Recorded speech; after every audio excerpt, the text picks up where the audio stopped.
All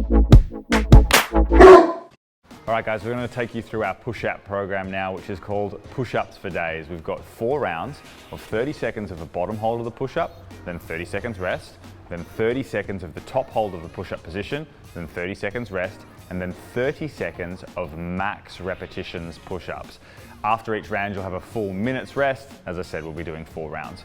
Let's have a look at some of these positions. So the bottom position hold, we want that to be very active. So what I'm going to get Ash to do is do a negative of the push-up and allow his shoulders to come forward. In this position, the chest is touching the ground, but the hips, the back, the legs, they're all engaged. He's trying to posteriorly pelvic tilt just a little bit, and as I said, the shoulders are forward. He's going to squeeze his chest in this position to get a nice isometric contraction. We're going to hold for 30 seconds.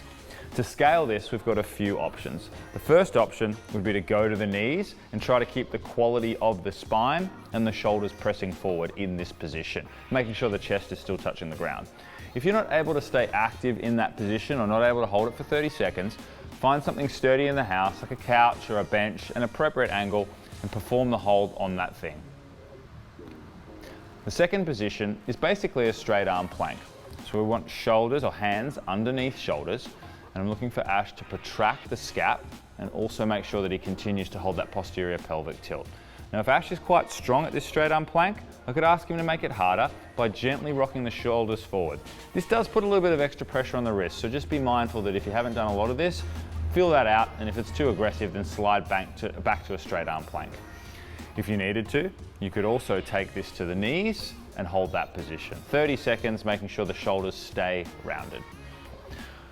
With the max repetitions, you could scale this how you usually scale a push-up, but we're looking for really quality push-ups here, team. So when you go to the bottom, we're looking for that shoulder to drive forward, and everything should go down as one piece and come up as one piece.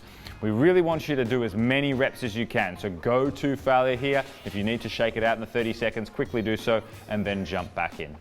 If you need to scale the actual push-up on this, using the object that you used before with the bottom hold is appropriate, or you could also go to your knees if you don't have an object like a couch or a bench that you could use. 4 rounds, guys. Work hard. Fuck yeah.